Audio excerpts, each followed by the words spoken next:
Okay, welcome back to the Are You Strong show.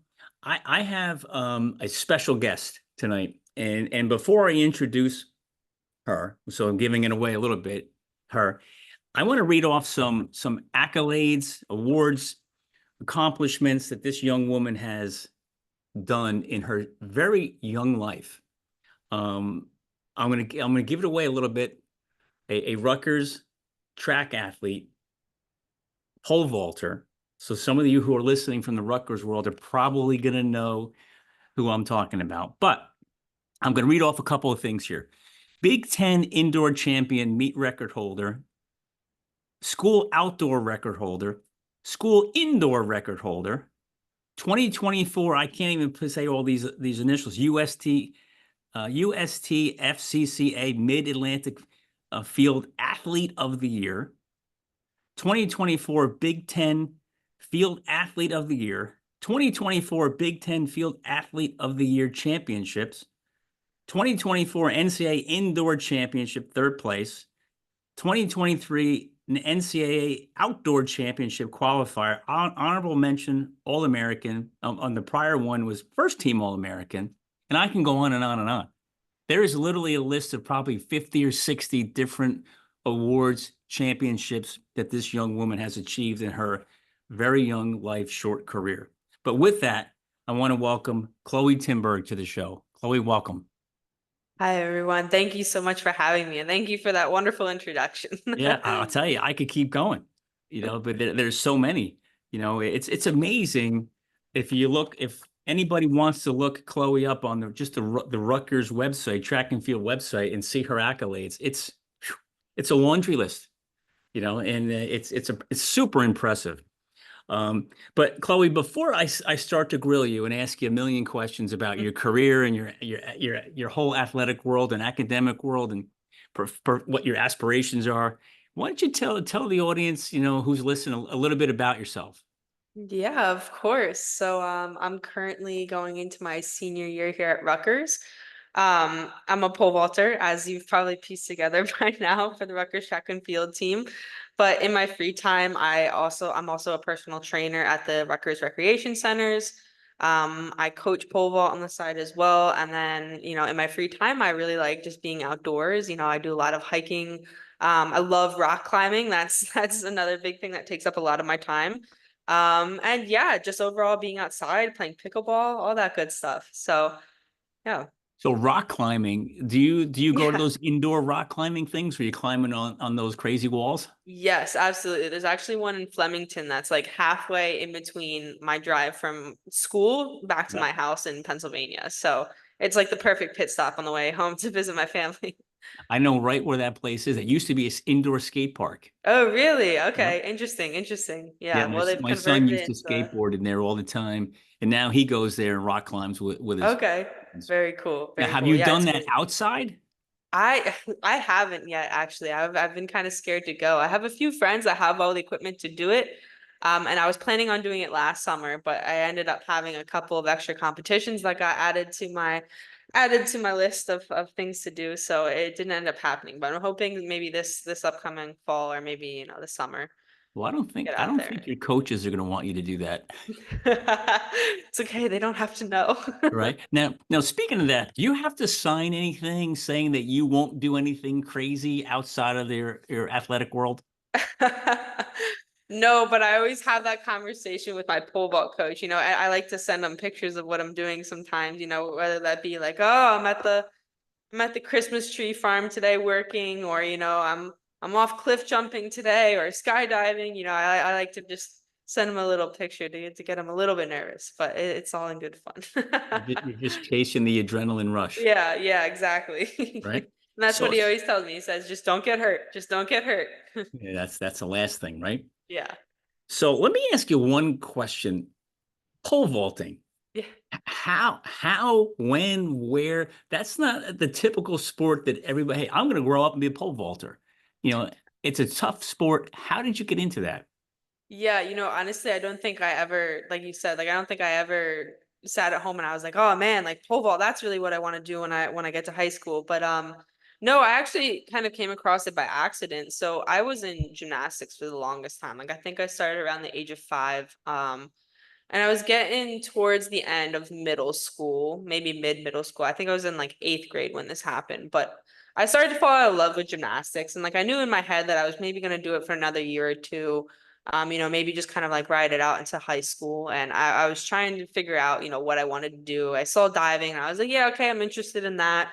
So, I started diving once I got to 9th grade, and that's kind of what I consistently did through high school. But going back to that 8th grade period, my brother was in marching band, and each year the marching band puts on like a preseason show. And it's held at the track at my high school. And, in the center of the track is the football field where the marching band will usually perform. So they do the preseason show there. So I was actually at the track there to watch my brother for his first preseason show that he was doing. And off to the right hand side, they were hosting like a pole vault practice through a summer club called Flight Club, that my high school coach hosted just kind of in the summer to keep all the kids in shape. And, this was the first time that I'd ever seen this sport. And it looked really interesting to me because I looked over and, there were these kids with these giant poles and they were jumping over another stick that was like 10, 11, 12 feet up in the air. So I thought that was really cool. And I was tapping on my mom's shoulder really aggressively. And I was like, Mom, Mom, Mom, I really want to try that. So after the preseason show was done, we went down and we talked to the coach, and he was explaining that they were kind of done for the year. But that I could come back next year and try it out. So, sure enough, next year came, I went back and I tried it out and I instantly fell in love with it. But, I will admit I didn't actually take to it. Like I had the body awareness that a gymnast would have. And that's really, really helpful in the event, but I had like no run mechanics whatsoever. So I kind of just looked like this very clunky middle school girl, like trying to get down the runway with a pole. So there was really like no fluidity there, no grace, but that's something that we've been working on recently, and I think now I've gotten a little bit better at it. But yeah, no, completely came across it by accident. And so yeah, I was kind of doing that and diving throughout high school for the most part. All right. So how did or when did you realize, hey, you know what, I'm pretty good at this, and I think I could do this at the college level, but not just at any college level, at probably the highest level in college athletics? Yeah, that's a great question. So I actually think it probably wasn't until my junior year that I knew that I wanted to pole vault in college, or even could pole vault in college, right? So, like I said, I'd gotten into diving, and going into high school, I thought that I was going to be better at diving than I was going to be at pole vault. So I kind of put like all my eggs into that basket. And like I of course was still trying in pole vault and I was still putting in my best effort and I still really loved it. Um, but I guess I had this idea in my head that like diving was going to be it. Like diving was going to be my college sport. And then I think somewhere in maybe it might have been 10th grade, I ended up jumping 12.9 and I was kind of like, like I'm a little bit better at this than I thought I was, and I kind of like this event more. So maybe this is what I should be putting more time and effort into. And I think from there the passion just kind of grew from that, and I just kept the ball rolling for the rest of high school. But um the recruiting process was definitely in my opinion, it was kind of a scary process because you're putting yourself out there, and a lot of coaches told me that I was not good enough to come to their program. Mm, And I think that that can be very discouraging. So at the time that I was getting recruited, I had a PR of 12.9, which is, it shows a lot of promise. It shows a lot of potential in a vaulter that's coming into a college program. But there are definitely a lot of college programs that I was looking at that wanted, a 13.6 vaulter or a 14-foot vaulter coming into the college program as opposed to someone who jumps a little lower and then you build them up as they go through there. They want you to yeah. come on and they want you to score immediately.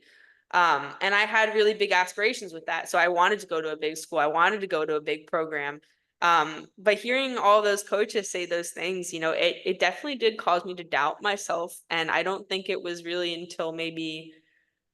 until indoor Big Tens my freshman year that I realized that I could be kind of like a formidable force in the college scene at this big of a level. So yeah, it definitely took me some time, and I think it actually even now, sometimes I still doubted it. And then this year at nationals, again, that was kind of a reminder of like, oh no, I'm exactly where I need to be, and I'm right up there with the professional vaulters. And in a few years, like these women that I look up to, like that could be me. So, it did definitely take a lot of time to kind of develop that confidence that I belong in a big program like this. And like I said, a lot of that came from kind of putting myself out there as an athlete and knowing my own worth, but then having coaches say, that's not quite what we're looking for. So, How the heck did you handle that when, I mean, looking at where you're at now, there's nobody better than you in the Big Ten. Nobody, yeah. right?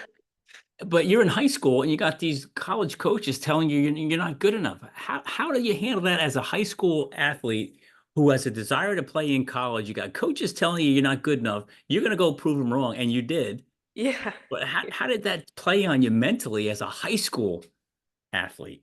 It's really tough. So I've always been an extremely competitive person, whether it be, pole vault or I'm just recreationally playing pickleball with my boyfriend or my family, whatever it may be, I'm just super competitive with it. So to kind of be told like, no, you don't really have what it takes to be on our program, it definitely hit me hard because I think athletically that was the first time that I ever felt like I didn't have the ability to do what I wanted to do. But at the end of the day, I knew that there was a program somewhere out there, and I had the most supportive high school and club coaches throughout high school, and they told me, no, like you really do have the potential to jump high, and if you give it a few more years, like you are going to soar to incredible heights. And they were definitely right. But I kind of just had to trust them, and I went through with the recruiting process, and I reached out to a lot of coaches, and I just stayed persistent with it because what they told me was that you know the coach that sees your self-worth in the same way that you see your self-worth is going to be the match for you. Um, and so I think ultimately Rutgers was definitely the program that, I came to them and I said, hey, like I jump 12.9 now, but believe me, like I know I'm a 14-foot vaulter, and I was kind of manifesting that in my head. And I was saying, like I know that I can do this. And because of my confidence in myself, they were able to kind of turn around and say, okay, like we trust you. We know that you can do this as well. And I think that just like feeling that support of a program that says, yes, we want you, we believe you, we see what you see. That's a really, really, that's how you kind of know that you found your match, is when they see eye to eye with you on, what you think your potential is. Yeah. All right. Yeah. So I got to ask you another question, and you probably don't want to give me this answer. No, that's okay. Any of the coaches who told you no, Uh, are they any of them Big Ten coaches you're proving wrong? Not necessarily Big Ten coaches, but I definitely see coaches at meets that I had been in close contact with throughout the recruiting period. And then, I see them and it's kind of like in my head, I'm like, oh, I remember this person from all those phone calls ago. But yeah, no, I looked at a lot of schools. I looked at UNC, Texas was a big one, University of Texas at Austin.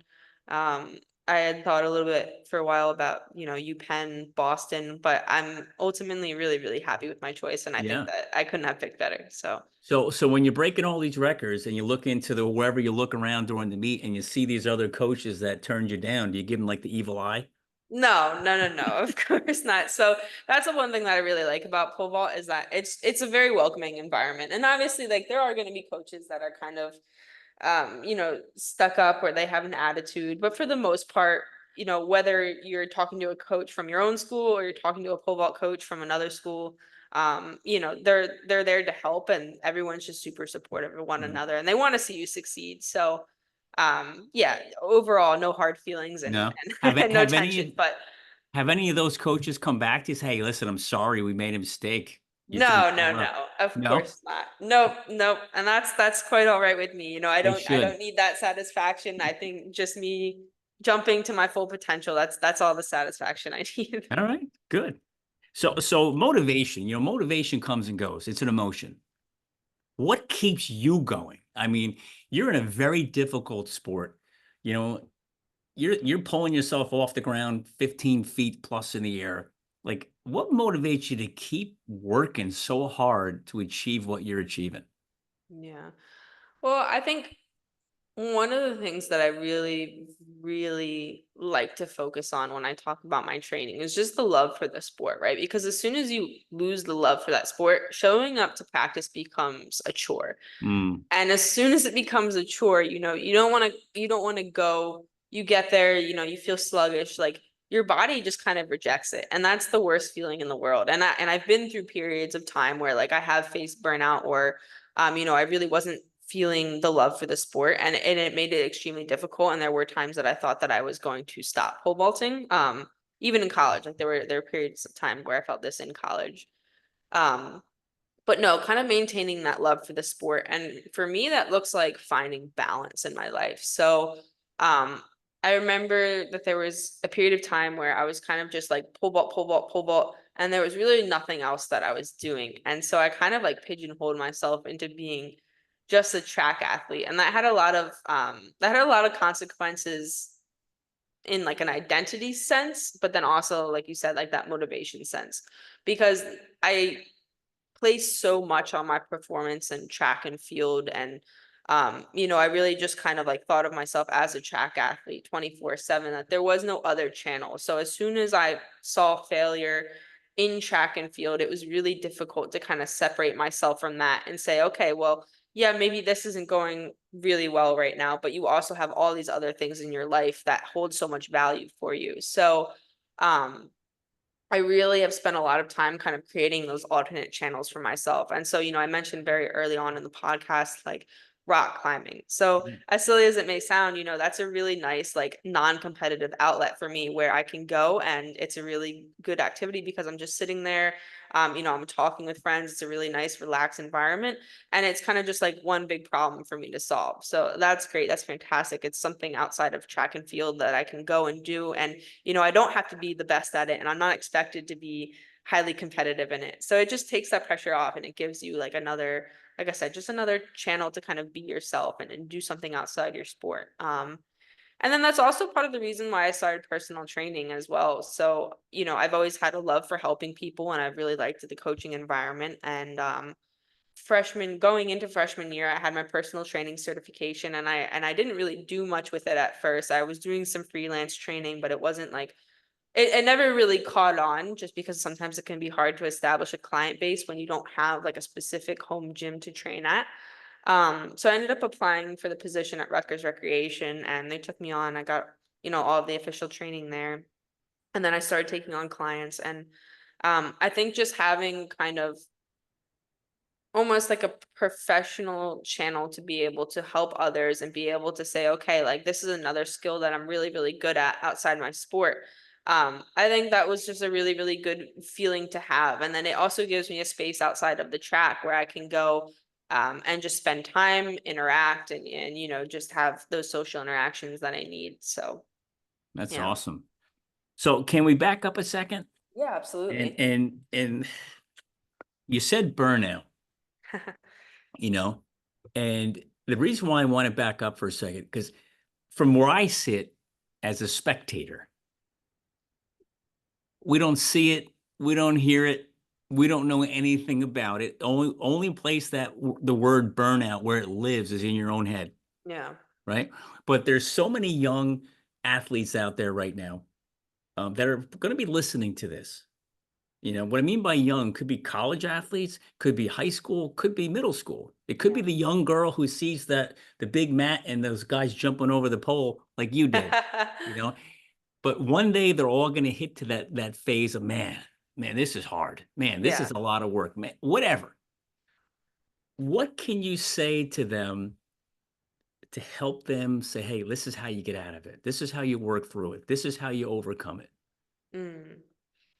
Yeah, well, like I just said, finding whatever you can to help yourself balance. So again, trying to find those outside channels is super, super important. But beyond that, I also think finding a support system is extremely important. So, obviously I have a whole team. We have like over 100 people on our team that are there to support me, and ultimately, they just want to lift each other up. But I definitely have a couple of teammates that I rely on a little bit more than others. And so my one pole vault teammate, Nico, I've really relied on him over the past couple years, and we kind of like use each other almost to keep each other in check, right? So if one of us is feeling extremely burnout, we just make sure that we're kind of there to give the other person a little bit extra energy, whether that be, like, hey, I'm gonna come with you and we're gonna go do this together.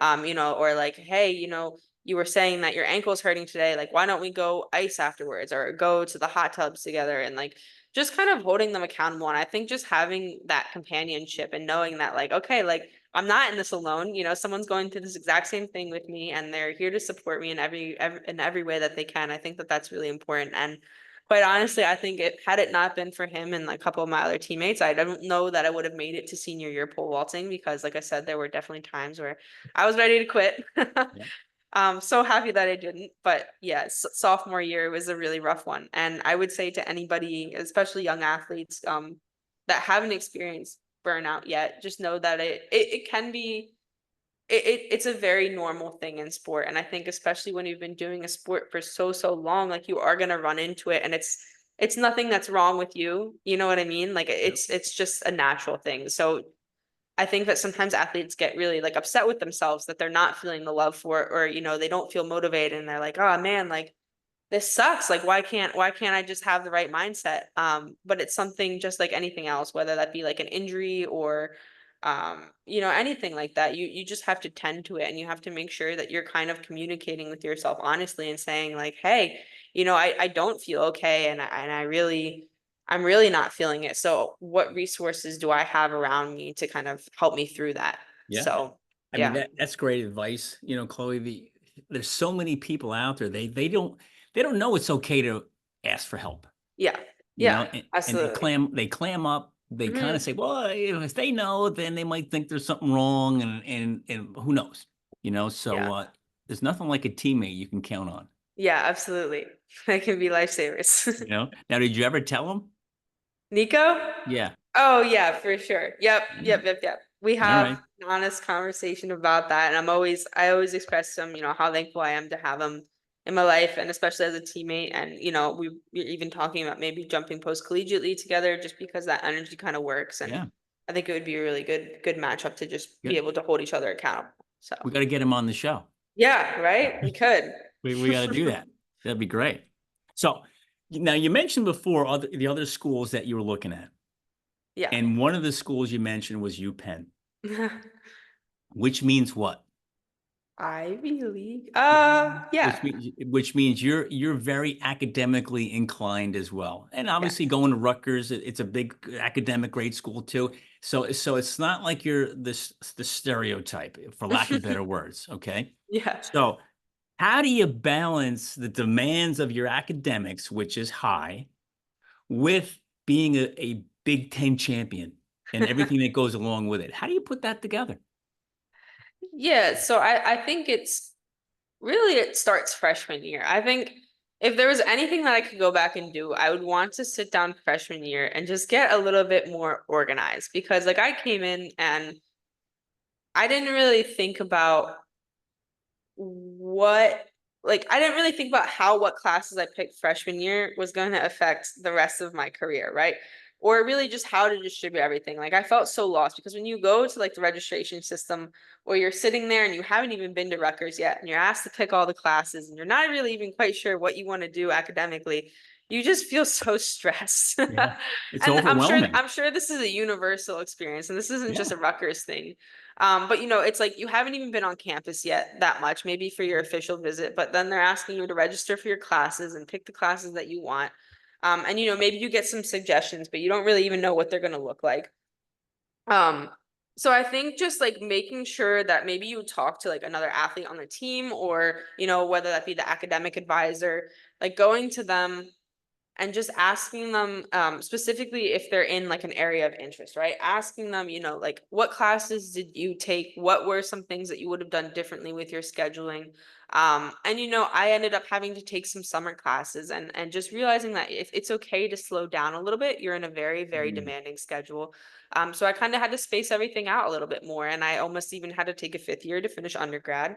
And it was something that I didn't really want to do, but I kind of came to the conclusion, okay, like I've put a lot of pressure on myself. I'm performing at a very high level in sports. So sometimes, I'm just going to have to make some compromises in other places to help me balance that out in a way that's still healthy for me. Um, But like I said, I will graduate in 4 years because I took some summer classes. So obviously, like I had one summer where I had to sit down and, I was in the classroom and I was traveling and taking my asynchronous classes, and it wasn't the most fun. But really just kind of having that discipline to say, okay, like I am still a student athlete. I have to make sure that I get my academics in check, and I have to make sure that I'm also, keeping up with my athletics as well. So just making sure that you are on a timeline that works for you.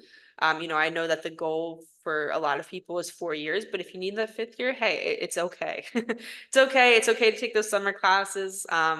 Sometimes, you might even fail a class, and so it's okay to repeat them if you need to. I I would bet you, Chloe, that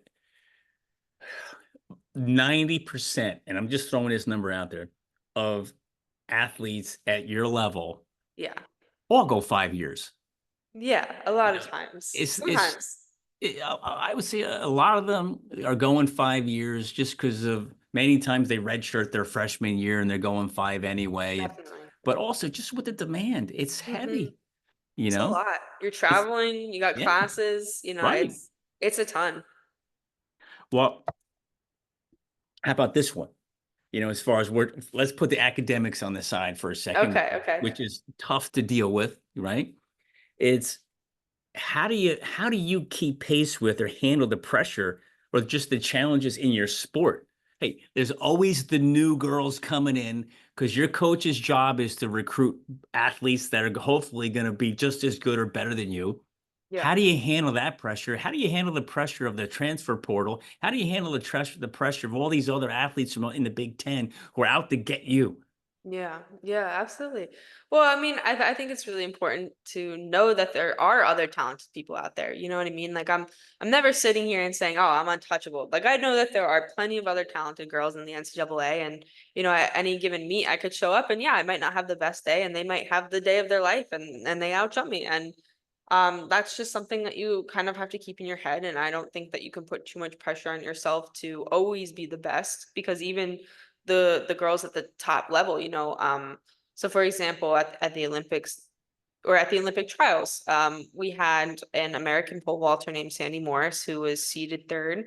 And everyone thought she was guaranteed to make the team, and just wasn't her day. She didn't end up making it, and sometimes that happens. And I'm sure that, she had put so much pressure on herself to make that competition the best competition and make that team. But like I said, it's really important to understand that there are people out there that could rise to the occasion on any day. And that doesn't mean that you're a bad vaulter, and that doesn't mean that you aren't talented. It just means that, maybe you just didn't have your stuff together that day, and that's okay.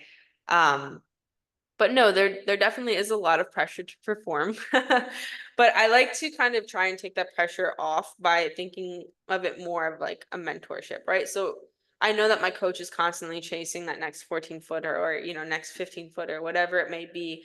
But it's important to kind of see them as like, okay, this is an opportunity for me to get a really good training partner, an opportunity for me to kind of mentor a younger vaulter that's coming in that's also really talented and might be feeling a lot of the things that I've been feeling. And I'm sure they're stressed out. I'm sure they have a lot of pressure on them, and kind of just holding each other up, right? So like I see it more of an opportunity to have a training partner and a new teammate, as opposed to like, oh, this girl's coming in, she might take my spot. Because I think that can create a really toxic training environment, and ultimately that doesn't help anyone. It doesn't help Mm, the new recruit. It doesn't help me. Doesn't help any of my other teammates really. So, kind of just keeping that mindset is how I yeah. approach it. Okay. Yeah. So you went to the Olympic trials, Hmm. and you just mentioned that woman who you thought she was a slam dunk going to make it, wasn't her day. That poor girl's got to wait 4 more years. Yeah. Yeah. You know, you were there. It wasn't your day, right? Either. But these girls are 10 years older than you, so you got plenty of time to catch up. You Hmm. know, how is there a difference in pressure there between hey, this is the Olympic, the world's best everything, versus Big Ten college? What do you see as a difference? Yeah, there definitely is a different feel to it. Again, everyone is super supportive. Like I think that everyone is very friendly at the competition. It's not like everyone's cutthroat and silent, and you're getting death stares. Like still a very warm, fuzzy environment. But I think just knowing that, like, this is it. You know what I mean? Like there is no higher level than this. Like the Olympics is it. Like once Yep. you're there, everyone's chasing after you. And I think that I went through a very similar feeling in high school where I actually sat down with my club coach. So this was the time somewhere senior year I had jumped 14.2, right? And I think the highest height in the country at that time was 14.8. And he kind of turned to me and he said, "Listen, like we could sit down and we could really lock in for the next couple weeks and I could get you there, right? But I'm gonna be pushing you to your breaking point and long term it might not be a good idea because like you're gonna go to your breaking point and it might, kind of damage your relationship with the sport. And I don't know that that's a good idea. Because he's like, once you're there, you're at the top. There is nothing higher, you have been at the top and everything is expected of you. And I think that it's kind of that similar feeling that I had in high school where, I got to the Olympic trials and I was like, oh my gosh, like all these people that I've been looking up to for years, like now I'm here, I'm competing with them, like this is it, you know what I mean? So it was just a very interesting feeling to kind of be at that level and have all those people there, and it was a lot of pressure. But I was really happy with my ability to kind of just stay calm and say, you know what, it's just like any other meet, right? I'm showing up, it's me against the bar. Not worrying about any of the other people there, right? Because regardless of how talented your competition is, at the end of the day, you're still just jumping against the bar. Yeah. Yeah, that's If true. the person next to you jumps 12 feet, if the person next to you jumps 16 feet, doesn't matter what they do. It only matters what you jump Yeah. and how well you're able to kind of snake yourself over that bar. So I think just remembering that the competition is not really them, it's the event itself is really important when Yeah. you get into those high pressure situations. How about the crowds? Are the crowd different at the Olympic trials versus the Big Ten, or are they all the same? Well, I would say that there's much more of a crowd at the Olympic trials. Yeah, so Hayward Field in Oregon, which is where they host Olympic trials, and Yep. also the same place where they hosted nationals.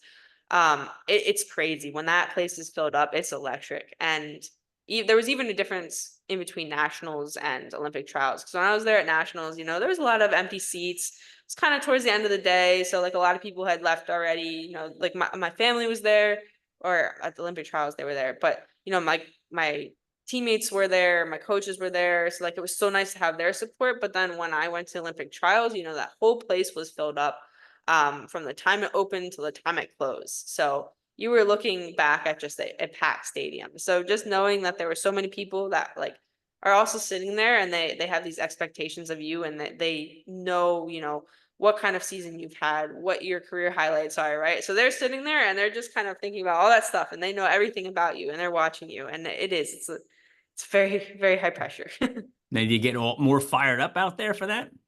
Yeah, I think so. I think just kind of having that background noise. I like having a lot of people just kind of making noise. It doesn't have to be anything in particular. A lot of people or a lot of pole vaulters actually like to start like a little bit of a clap to kind of get in the rhythm with their run. So sometimes, you'll even have the whole stadium clapping and just being in Really? that environment. I think that that's something that I really enjoy about the competition is just kind of having that electric of an environment to compete Yeah, that's in. got to be so Gets the cool. adrenaline going. Yeah. Yeah, that's got to be a lot of fun. So, advice. What? Let's assume you got a 10th grade girl all excited about thinking or becoming a pole vaulter, has an aspiration to play in college, or right now. What advice can you give her? Yeah, absolutely. Well, kind of going back to my own recruiting experience, I would say look at yourself honestly, right? And go through and think about all the things that like you place value on. So, you might say like, "Oh man, like I know that I'm a really persistent athlete. Like I might not catch on to things right away, but I know that like I'm the person that can sit down, really lock in and put in the time to get better at those things. And that's one of my strengths." So, go through, kind of evaluate your strengths, right? Because as soon as you kind of identify them, like they're right there at the forefront of your mind and you know what they are. And I think it's really important to keep those in sight because like I said, there's going to be coaches that tell you, no, you're not quite what we want. And you shouldn't take that as an attack on on yourself and you don't want to lose sight of what you are really good at. Because like I said, like the team that sees those values and sees those strengths and they kind of see that at the same level as you, that's going to be the team for you. So I think kind of having a really, really grounded sense of your own self before you go and put yourself out there is extremely important because it's going to help you handle rejection. And unfortunately, that is just part of the recruiting process. Not every school is going to want you, and that's okay. But yeah, just being able to kind of handle that rejection, and then also knowing your self-worth so that you can say, okay, like I am capable of competing in a Big Ten school, and I might not be an immediate player, but I know that like in a couple years I could be there. So kind of identifying those strengths and those goals of where you want to go, that's going to make yourself it's going to make yourself very recruitable because you're going to be going to a coach and you're going to be able to have an honest conversation with them, and that's going to help them understand what kind of athlete you are as well. So yeah, I would say that that's my biggest piece of advice. Oh, great. That's awesome. We talk about recruiting, you know, all these every coach has their own style, Yeah. right? Of recruiting. Some are very personable, and they want to find out more about you, the person. Some are Mhm. just all about numbers and height and what are you doing? You know, Yes. what advice can you give to the athletes about recruiting? Now, I mentioned you've said before about the coaching, find the coaching staff that believes in you. Yeah, That's like definitely. step one, right? Mhm. But what kind of questions were you asked? What kind of things the coaches want to know about you during the recruiting process? Yeah, so like you said, there's definitely a variety of styles when it comes to coaching and recruiting. So some very much were like, just send me an email with your statistics, a video of you vaulting, and like your grades. And that was kind of the only communication that we had. And those schools immediately were just kind of like, I'm all right. And then I had coaches that like asked for that. And then they also said, okay, like, why don't we also set up a phone call? And that way, you can ask me any questions if you want to. Maybe we can give like a little bit of a virtual tour and we can chat a little bit on there.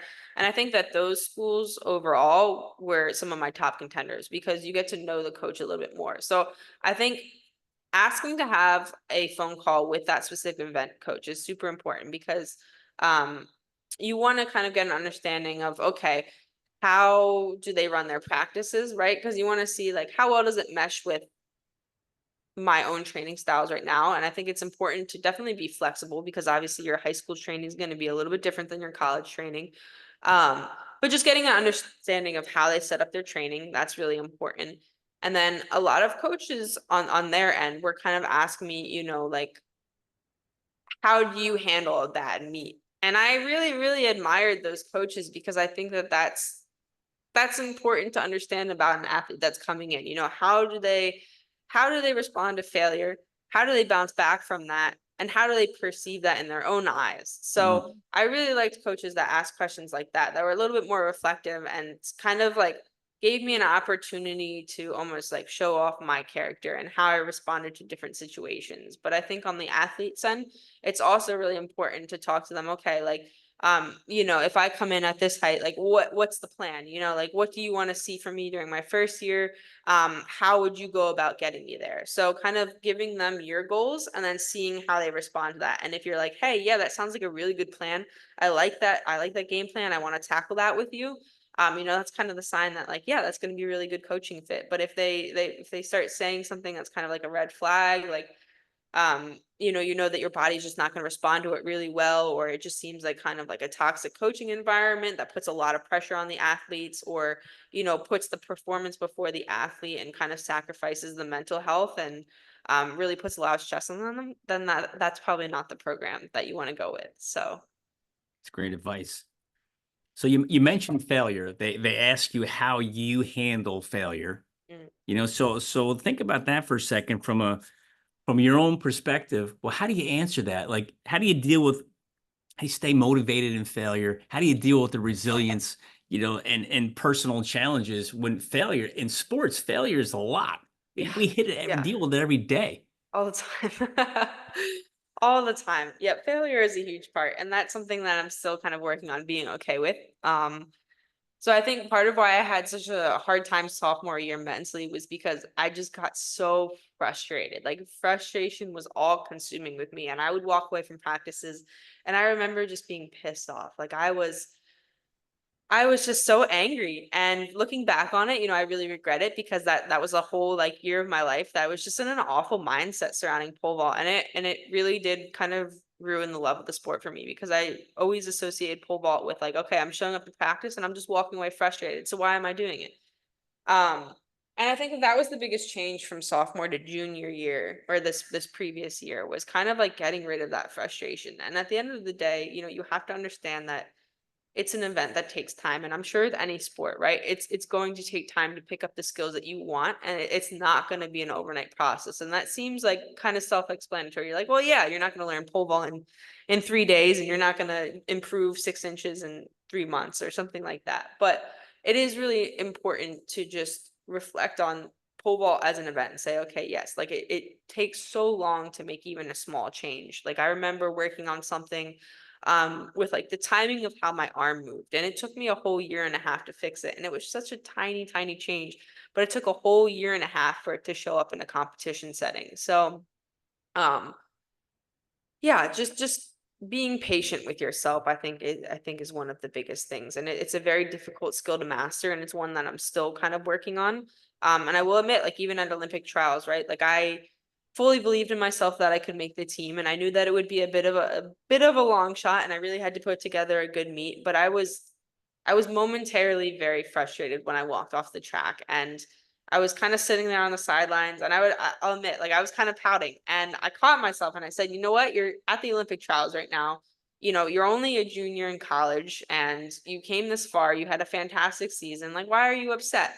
So really just being patient, being gentle with yourself, and kind of focusing on what has been going really well, I think is super important, because at times like that, it's really easy to focus on the negative of what's been happening with your performances, or, really easy to focus on the negative outcome of whatever competition you were just at, but kind of looking at the long term, right? So I was able to in that moment say, okay, really successful season. I made X, Y, and Z changes this year.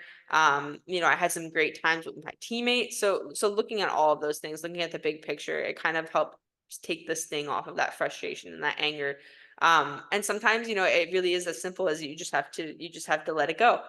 Have that moment Yeah. of frustration, because it is important to feel those feelings in the moment, but then you just need to kind of like put it behind you. And that, Yeah. again, it's a skill, because that sounds way easier than it actually Oh, is to it's do. it's it But sounds a lot easier than it yeah, really yeah. is. Yeah. So the Olympic trials, are you invited to that, or do you automatically qualify because of how well you did in college? Yeah, so track and field, I believe I think they take top 24. I want to say, yeah, top 24 in the country at that time. Um, just based on heights that you've jumped that year. So you have to jump the height at like an official meet. It has to be sanctioned, and then anyone within that top 24 gets invited, right? And then at that point you can decline, if you're currently injured, you can say no, I'm not going to come, and then they'll offer the spot to the next person, and so forth. So there's some little caveats there. And then we have a prelims and a final. So once you get to the Olympic trials, you compete prelims on like a Friday, and then you would do finals on a Sunday. So in the prelims, they take top 12, and then finals, they take top three to go to the Olympic team. So it's a bit of an interesting selection process. And that means that like even if you had the top three heights in the country that year, if you don't jump top three at the Olympic trials, you might not make that team. So it's really important that you kind of perform and rise to the occasion on that day. Mm. Yeah. Yeah. So talking just about pressure alone, just there, Yeah. Yeah. it's Definitely. got I to be mean, huge. I mean, it's kind of like your whole year comes to that point, right? Like everything you've been preparing for. Great. Okay, time to Yeah. do it on this day.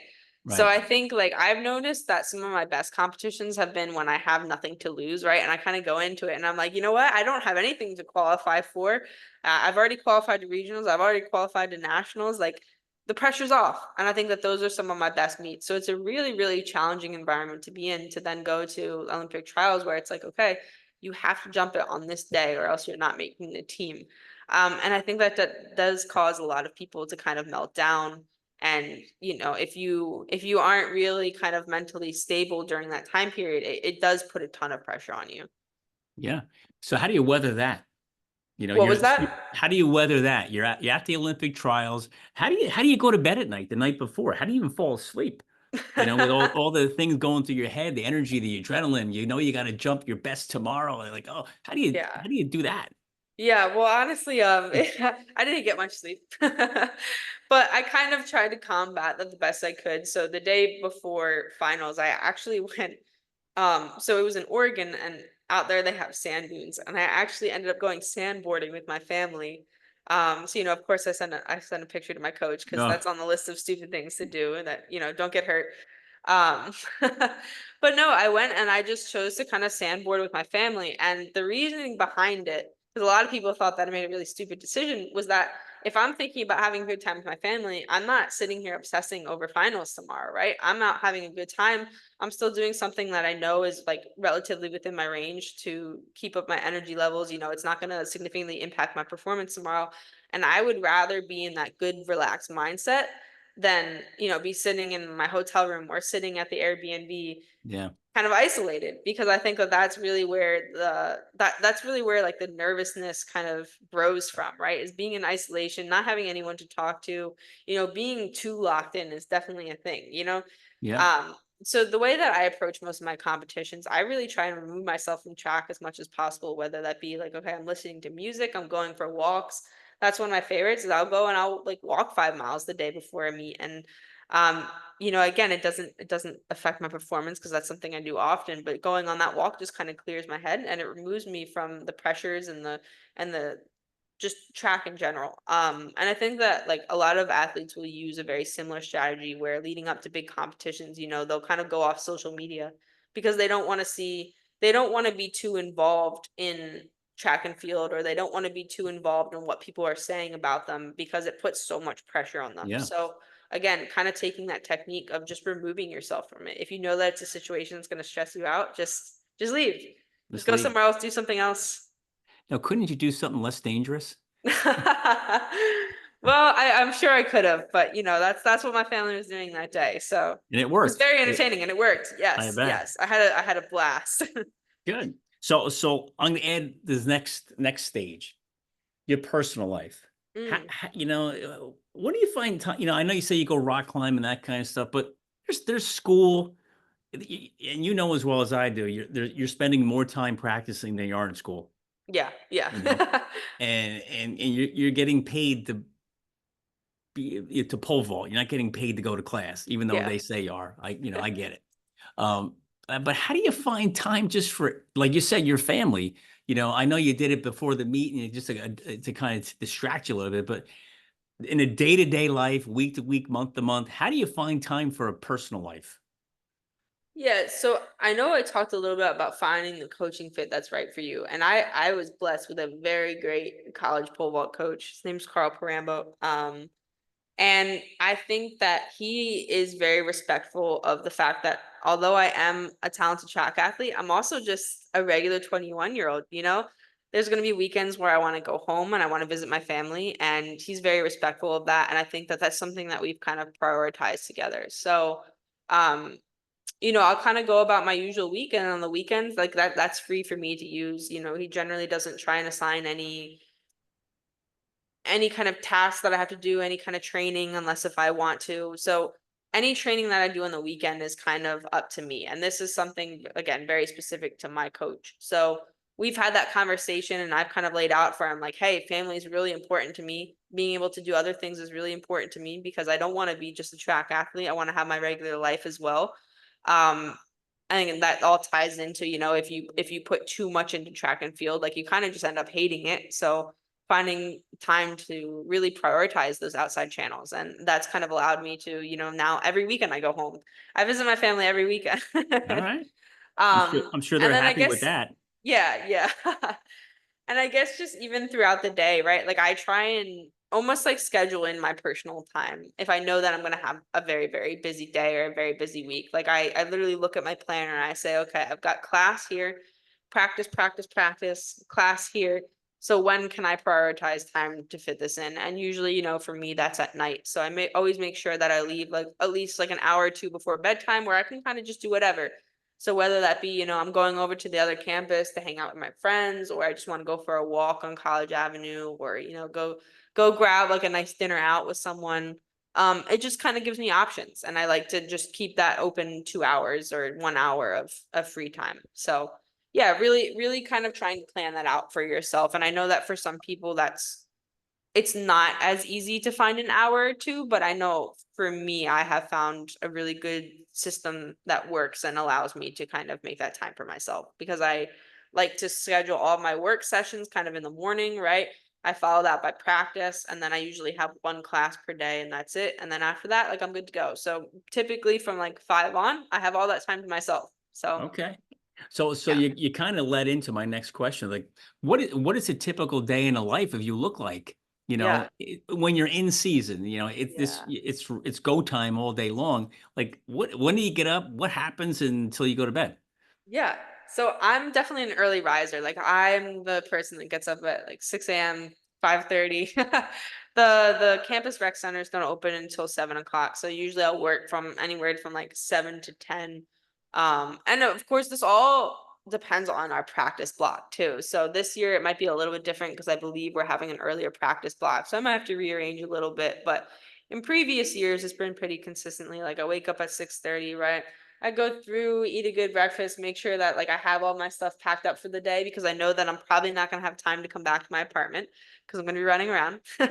So I just make sure that I have everything with me, like my whole little life packed into my bag, maybe 2 bags, and I'm bringing that with me for the day. I pack my lunch, make sure that I have all the nutrition needs that I have with me. A nice bottle of water, and then I just kind of head out for the day. I'm working from like 7 to 10 as a personal trainer. Um, and then I go to my practice block. So that's usually like an hour, hour and a half, depending on what we're doing that day. If I'm having any aches or pains, I make sure that I go to the training room directly after that. And that probably takes me like 30 minutes. And then typically I have a class around like 2, and that goes until 3:20. And then after that class, like, I'm good to go. So a lot of times if I have free time, I like to go play pickleball. All And I'll right. spend I'll spend like hours playing pickleball. I never Yeah. get tired of it. So I'm either playing pickleball, I'm rock climbing, or like I said, just going for a walk. So I'll go for walks with Nico a lot. My other teammate who's a jav thrower, like, we love walking around. Sometimes we'll just like go dance out in the quads or out in the field at Louis. So just doing like very lighthearted stuff like that towards the end of the day is a really good way to wind down. And then after that, I can come back and um I like to do that's the other things. I like to do some of my homework in the morning. So before I go to work, a lot of times that's why I wake up early, so that I can get like an hour, 30 minutes in of schoolwork, and really just fitting schoolwork in anywhere that I can. So if I have like a 20-minute period of time where I'm waiting to go to lift, or like I'm waiting for practice to start and I'm just kind of sitting out there at the track, it's a great time to just pull out the laptop and, type in 5 minutes of work, because all that kind of accumulates throughout the day. So just finding like little spaces here and there to get in some work is great. And then yeah, if I have extra work left over, I'll go back home and I'll do that, look over my notes, make sure that everything academically is in check, because that is still important, even though I'm putting a lot of time into my athletics. So it sounds like, and correct me if I'm wrong, you're extremely efficient with time management. Yes, yes. Time management is a skill that every college athlete has to get good at. Right. And the reason why I asked you that question, and your answer was just awesome. Like, you literally mapped out the entire day, right? Is the traditional student, and no disrespect to them at all, zero. They don't understand when they see you at a meet, you're like a robot, right? Yeah. Like, they don't know what you do. They Yeah. just see you running and jumping and you're done. Yeah. And what takes place to get where you're at, and to the intensity, the time management, the focus. The world doesn't understand what it takes to be you. Yeah, no, it's extremely chaotic. And even thinking about my day today, like, I remember walking to class today and I was rattling off like 15 things that I had to get done by tomorrow. And it was overwhelming. So yeah, it really is. And like, a lot of people, when they look at student athletes, they don't realize that there's all this extra stuff going on, because and obviously this isn't everyone, but I know that is some general consensus among the non-student athlete population where, they look at us and they're like, oh man, look at them with their bags and their gear. And, Oh yeah. it's more than that. It's more than that. And in my head, I'm like, oh, well, I've worked really hard to get there and I've worked really hard for that. But all that gear and me doing my sport, there's so much more behind that than just that sport. Like Right. we have mandatory tutoring and mandatory team meetings. You might have visits to like the sports psychologist, and you have to make sure that your body is staying healthy. You have 3 classes that day, and a lot of them are on different campuses. And at the same time, you might have a lift that you also have to make up because you missed it because of a class. And it's just all this crazy stuff, and it's a lot of communication. And I think that's really a skill that we've had to get really good at too, because you have to be able to communicate with your coach first of all, but then you also have like 3 different coaches. You have a lift coach, you have your head coach, you have your event coach. So really making sure that you're just keeping everyone in the loop and staying on top of everything so that they also have an understanding of, okay, like what's going on in her life today? Why is she not at lift? Why is she not at practice? And kind of being able to tell them in advance so that, you're kind of keeping your place on the team in check and making sure that you're playing your role as well as a teammate and as an athlete. That's awesome. I mean, the coaches are just so important, Yes. and even growing up, your younger coaches when you're a young kid, high school, college, and then I guess when you get out of college, are you gonna have a coach, and maybe your college coach will coach you to get you ready for the Olympics, or do you have Yeah. another one? But Yeah. they're all so important, Definitely. in your life, and they're not just coaches for the sport. Hmm. They're coaching you how to be better people. Yeah. They're Yeah. coaching you how to The be life adults. coaches. Yeah, life coaches, exactly. And because they're there to help you overcome the stress, the anxiety, depression. Like you said, you Mhm. have a tough day, the burnout possibly. They're there to look out for you, Yeah. not just to push you, Yes, exactly. Yeah. you And know. a good coach will help you with all of those things. I Yeah. like to think of them as just like an extra parent almost to go to and say like, hey, I'm really struggling with this. And I'm sure as a coach, they've had other athletes that have dealt with very similar things. Maybe like back when they were an athlete or back when they were in college, they had something similar or a similar situation. So just kind of going to them for their advice and their wisdom is super important. And being a coach that kind of makes athletes feel very safe and able to do that is also super Yeah. important, because if you have a coach that's very closed off and that you don't feel like you can approach them, it just creates a lot of communication issues, and you might have a ton of athletes that are then like silently suffering and you don't even know or you don't even care, and that's a huge issue. Yeah. I mean, that's happening all the time. Every team, every sport. Well, you said they're suffering in silence. Hmm. And that's kind of what this whole idea here, this show is about, is to help young athletes understand that it doesn't have to be in silence, Yeah. and Yeah. so can you talk a little bit about that for you, like your coaches, family support, teammates, how did they help you throughout your years of growing, not just as an athlete, as a young woman, going out there taking on the world? Yeah, definitely. um so I think this is going into one of my kind of personal struggles, and I think that this relates a lot to this question. But very early on in high school, I developed a pretty severe eating disorder. And this was something that carried on for a couple of years. And I just never said anything. You know what I mean? And the type of eating disorder that I struggled with is called bulimia, and you don't always notice physically. So at first, like there was a lot of weight loss associated with it, and then it kind of like balanced out, and you really couldn't tell, you know what I mean? Like it wasn't something that was like physically very obvious at certain points during the time that I was struggling with it. And um those times that I hadn't told anyone, right? And I wasn't talking to my parents about it and wasn't talking to my coaches about it. It was really, really mentally draining on me. And those were times that like I had, huge flares and anxiety and depression and, not being able to sleep at night because I was so stressed out about it, or just because of the physical toll that it was taking on my body. And then when I got to college, like I said, I keep mentioning Nico, but it's because he's such like He's just such a pillar in my collegiate development. Um, but no, so then I got to college, and this was like I think the first friend that I was ever really able to openly talk to it about. And at this point, I had gotten some help from a therapist, and I got some professional help, but I still wasn't really open about it with my parents at that time. So to be able to have someone my own age that was there at college with me and, could kind of see how it was affecting me athletically was super important, because then now I had this teammate that was able to hold me accountable each day and really say like, okay, like, I'm your teammate. I want to see you succeed athletically. And in order to do that, we have to get you healthy. We have to make sure that like you're keeping this in check.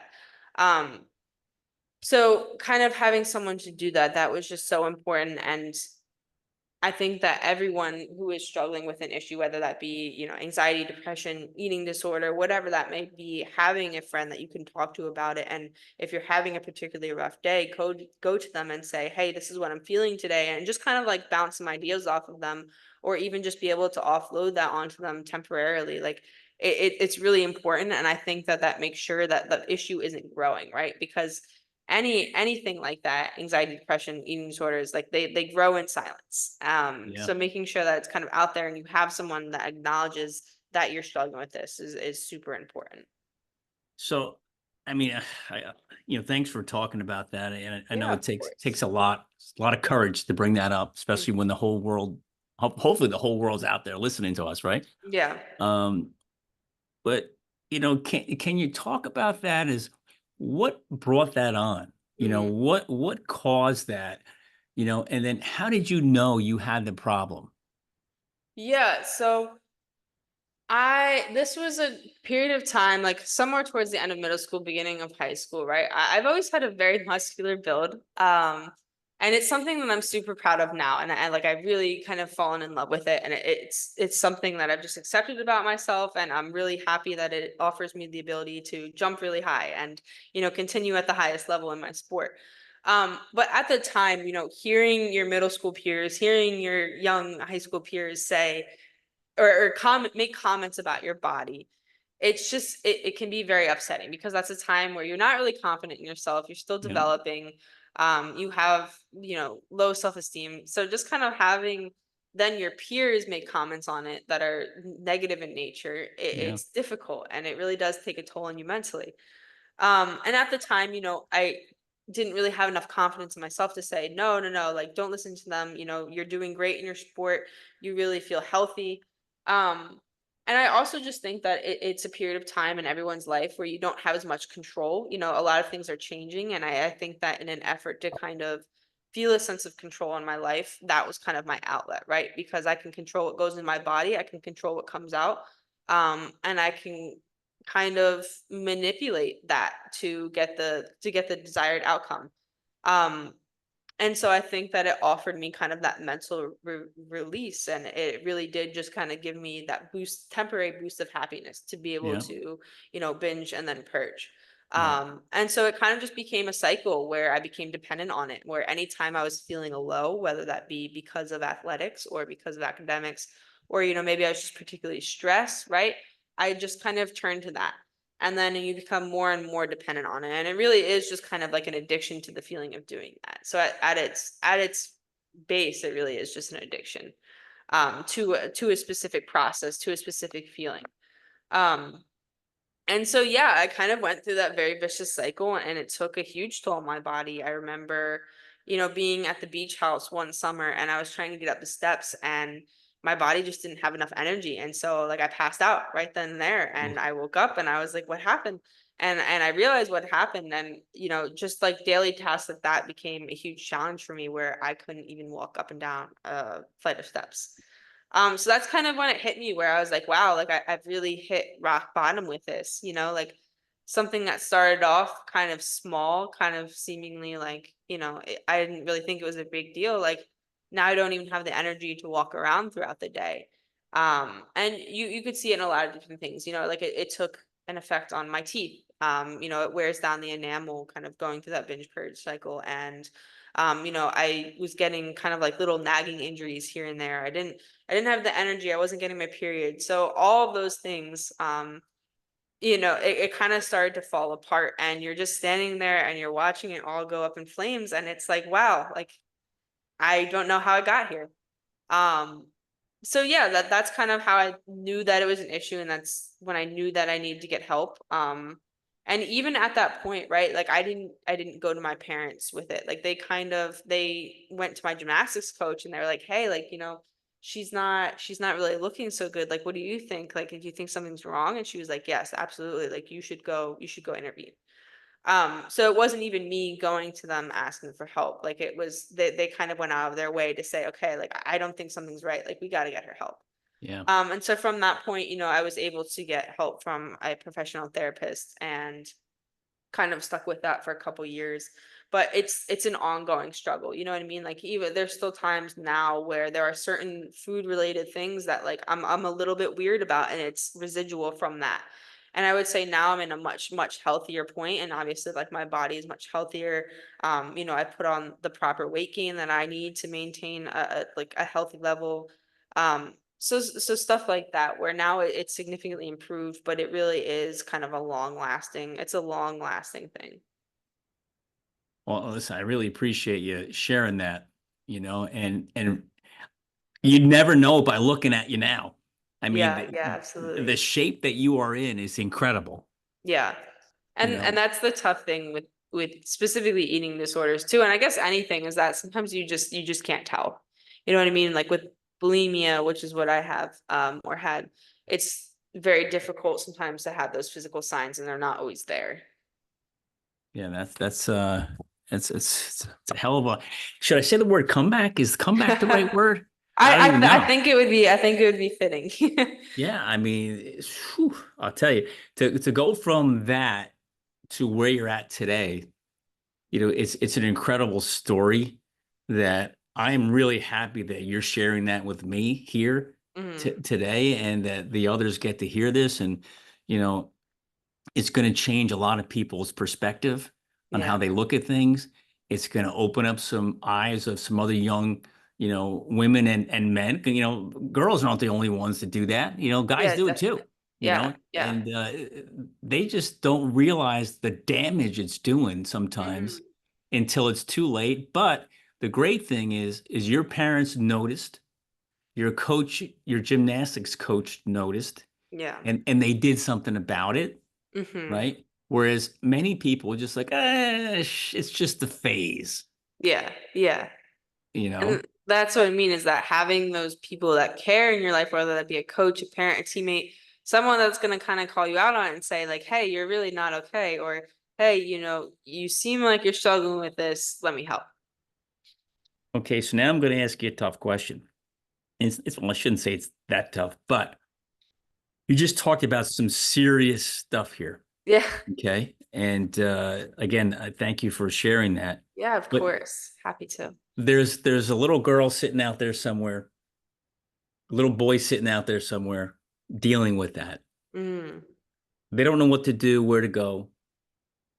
What How can you help them? What should they do? What signs should they look out for? Or is it obvious to you when you're going, hey, listen, I know I got a problem, I just don't feel like dealing with it, or you just don't know what's going on when you're going through it? What should they look for if they're dealing with what you dealt with?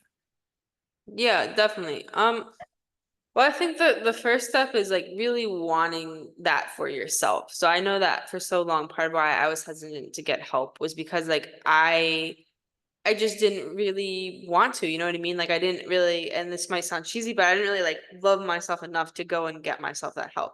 So I think looking at your self-worth again and then saying like, no, like I deserve this, right? Like especially if you're in athletics, right? Find something that you're really passionate about or that you have a really strong love for. And if you can't do it for yourself, do it for them to start. And then, like hopefully the idea is that eventually, you do end up doing it for yourself, but sometimes you need kind of like a kickstart. But I would say, just finding anyone that you trust to reach out to and just talk to them about it. And, they might not have the perfect answer, but hopefully, they'll kind of encourage you in the right direction, especially if there's someone that's close to you and they love you and they really want what's best for you. So yeah, just kind of starting to have that conversation with someone, I think is the first step. And then also just understanding that these types of things happen to people all the time. I know that there was definitely like a lot of shame around it when I first started talking about it. And I think that that's why like for the longest time I didn't even really bring it up publicly. And now I've had multiple conversations about it. I've done I know I did a story on it once with a reporter. So kind of being able to now be open about it, right? But at first it is really difficult to kind of open up and start those conversations. Yeah, it's just get the ball rolling, Yeah, exactly. you And then know. hopefully from there, I kind of explain it as like you don't really know where that path is gonna go, but it's important to start down it and then you'll kind of just figure it out as you go. Right? Because everyone's path is gonna look a little different. So I can't say for certain, like this is step one, this is step two, this is step three, because you might recover a little bit and then you might relapse and then you might Yeah, recover a little bit and you might relapse or you might be fine for like years and then you have a weird life event that causes you to maybe develop a little bit of anxiety or depression. So it's going to look very variable for each person, and I think that it's important to understand that, and just make sure that you kind of are just choosing the best options for yourself and making sure that you're being an advocate for yourself. that's right on point. So how did pole vaulting help you with that? Yeah, so I think that pole vaulting and specifically lifting were two really big things that pulled me out of it. So I think it's kind of tricky though, because sometimes they can make it worse, right? Because a lot of times eating disorders are rooted in body image issues. But for me, it was definitely a big help because um I think what it did for me was it showed me that my body is very capable of amazing things, right? So when I realized that, hey, like if I actually eat and I train fueled, right? Like I can do some very incredible things. Like I was setting new PRs in both the weight room and I was setting PRs on the track. And that was a really, really good feeling, right? So it was kind of like, you know what, no matter what anybody says about my body, I'm really extremely happy with the fact that, I'm jumping 13.6 and now 14 and 14.6 and be able to watch that process. That was just so exciting for me. So I think in a lot of ways, again, it might sound cheesy, but like pole vault kind of saved me. Pole vault and lifting kind of saved me because they showed me what my body was capable of, and they made me just kind of fall in love with it, right? So instead of hating it for how it looked, I was just really, really excited about all the things that it could do once it was properly fueled and once it was actually functioning properly. Well, and the cool thing about it, it's almost like, hey, this is what pole vaulters are supposed to look like, Yeah. right? And that's the other thing too, is that pole vaulters can look like so many different things, right? We have people that are really, really thin and tall, and then we have other people that are, kind of like a little bit more dense like me, and they're just, like a block of muscle. And Yeah, yeah, but it's so variable and you really can with any sport, right? There's so many different body types that can play each type of sport, and there's no I mean, like I saw a video recently and they were looking at like Olympic body types, right? And you have like the rugby players versus like the rhythmic gymnasts, and then you have the divers and you have the marathon runners, and then there's like the weightlifters. So there's so yeah, many different types of bodies that can do really amazing things, and it's important to just not, you can't compare between the two sports. You kind of just have to look and say like, hey, this is what I'm really good at. My body's made for this. yeah. So what are their mental challenges do athletes face? If you could think about, again, you're talking to the younger generation or the current college women, guys that are out there, what other mental challenges do they face out there dealing in their sport? Yeah, it's really different for everyone, and I know a really big one that fortunately I have not had to deal with very seriously is injury. Injury can be a very isolating process. You're kind of away from your teammate. You don't necessarily feel like a part of the team during that time because a lot of times, your practice block gets taken up by recovery or physical therapy, and so you're just not like very present, and that can be a very isolating feeling, which goes along with a lot of anxiety and depression because you're not doing the thing that you love most, right? Because like when you're injured, you're sitting there and you're watching everyone else do the sport, and you're like, man, like I really would just give anything to be back out there right now. So I think that that's one of the biggest ones that I see, and then beyond that, also just stress is huge. Stress caused by academics or really anything is huge. So and I don't think this is like very widely well known, but this year during the end of, or I guess last year, during the end of the semester, so the spring semester, when I was going into Big Tens, I was taking two classes that I knew I was going to really struggle with, and I think my total credit hours was like 12, right? So I was just meeting the requirements to compete. And I think it played out so that if I ended up failing the two classes, right, I wasn't eligible to compete at Big Tens or nationals or regionals. And so going into that semester, right, I knew I was going to struggle with these two classes and I didn't really want to take them at the same time, but I was kind of again pushing myself to graduate in 4 years. And so I said, okay, no, we can do this. So it was actually calculus and chemistry, and I'm very much like a biology and anatomy person, great at those two, but anything with math, right? Just not Not good your at. thing. And chemistry is a notoriously difficult class at Rutgers, and calculus is too, not as much so, but still difficult. Um, and so we're getting towards the end of the semester, and I'm looking at my grades, and I'm failing calculus, and it looks like I'm failing chemistry. Um, and so we were sitting there, the two nights before Big Tens, and I wasn't sure if I was even gonna be able to compete because of my academics. And I was stressing out so much because my whole life I had been like a really, really good student. I had maintained a really good GPA. Um, and I had never really had this issue. So this is the first time that I was ever on the brink of failing a class. And it was two at the same time, 2 nights before Big Ten. So not only did I kind of have to put that aside to compete, not knowing if I was going to be able to move on to regionals and nationals because of academic eligibility. Um, but yeah, so that was an extremely stressful period of time. And I'm sure a lot of other athletes deal with very similar situations where even if it's not affecting their eligibility, I'm sure it's taking a toll on them mentally because they're trying to get in these grades, trying to get in these assignments to make sure that they are keeping in good graces with the coaches and are able to, show up to practice and do their best.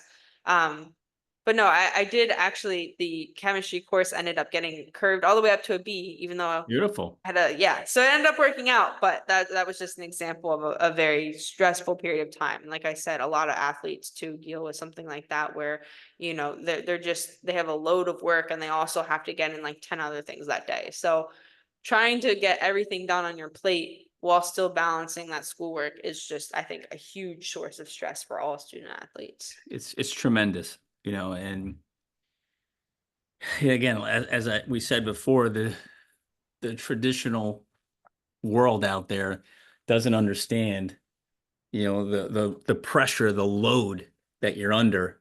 Yeah, It's not yeah. just once in a while, it's every day. No, it is. It's It's every day. definitely every day. Every day.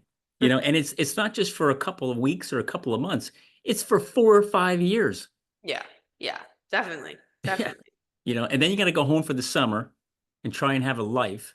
And then you have, like you said, you got to stay in shape. You can't just say, hey, I'm not going to pole vault for the whole summer. I'm just going to Yeah, put it on yeah, the side. exactly. Can't Uh-huh. do that, you And a know? lot of times too, like I know specifically for track and field, like our season, if you do well throughout the season, like it could go all the way up until July, late July. And then at that point, it's like, okay, I've been competing or I've been on campus training since last September. I just finished competing now at the end of July. I have 1 month. Yeah.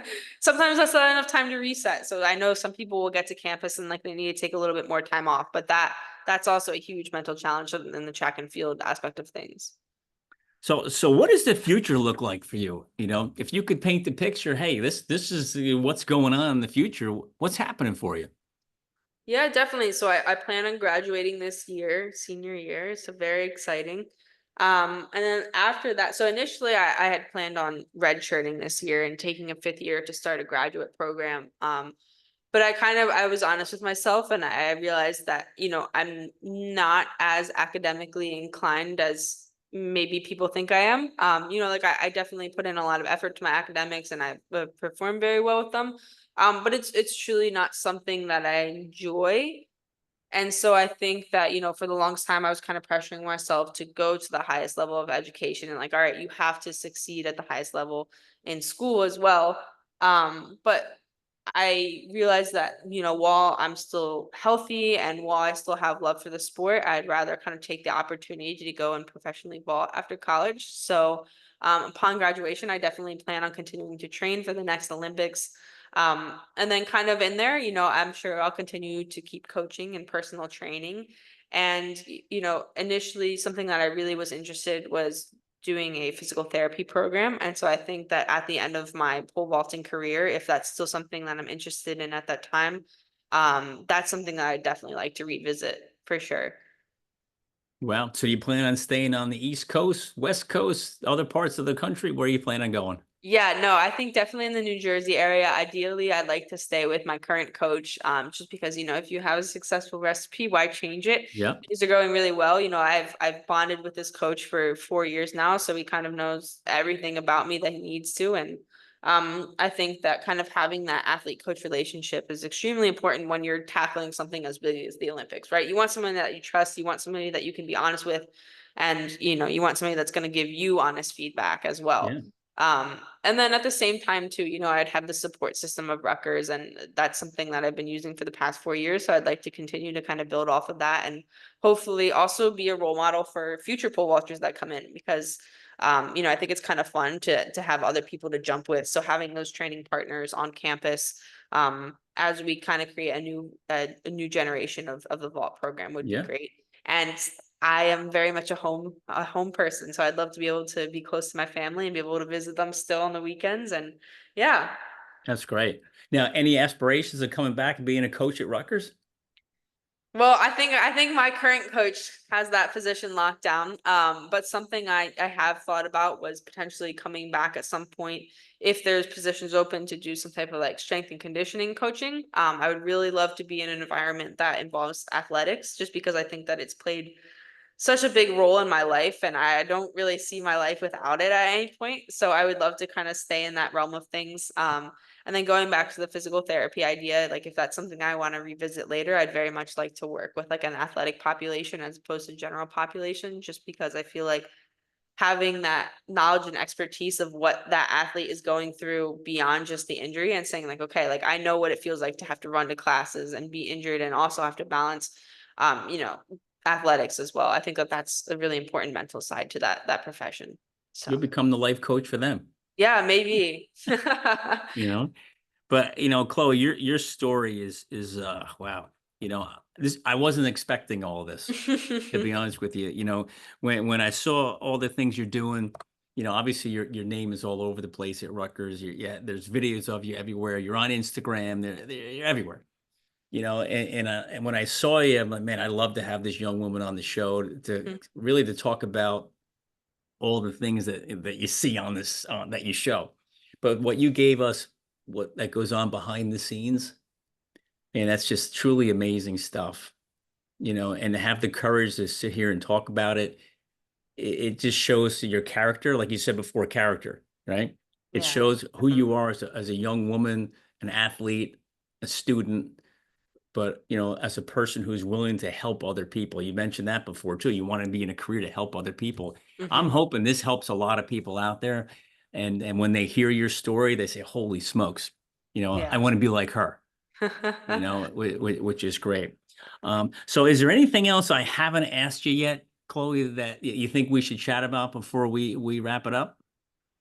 No specific questions, but just kind of like a final thought is that, like, to anyone out there, especially younger people who are looking to get into college athletics, right? Like, there is a place for you, there is a program for you. It's really just about making those opportunities for yourself, and making sure that you're in the best environment that's going to support you mentally, physically, and in any other capacity that you need it to. So, yeah, again, just kind of going back to the idea of being an advocate for yourself and really searching for those best opportunities for you. But other than that, no, it's been really nice talking with you. I've had a great time. Good. Well, this was awesome. I really appreciate you taking the time out of your crazy schedule, Yeah, of and course. I know you got to get up early and do it all over again. I hope Yes, yes, yes. I'll is be your back on bag that packed? Is your schedule. bag packed already? Yeah, yeah, I was actually working on that before, before the podcast, so probably finish that up tonight. All right. Well, listen, I wish you continued success. I'll be watching, for all of your championships that you just add to that laundry list of amazingness. And I wish you nothing but success.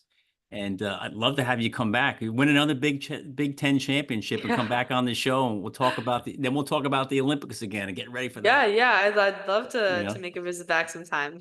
right? Well, we look forward to having you soon. Yeah, thank you. Okay, bye now.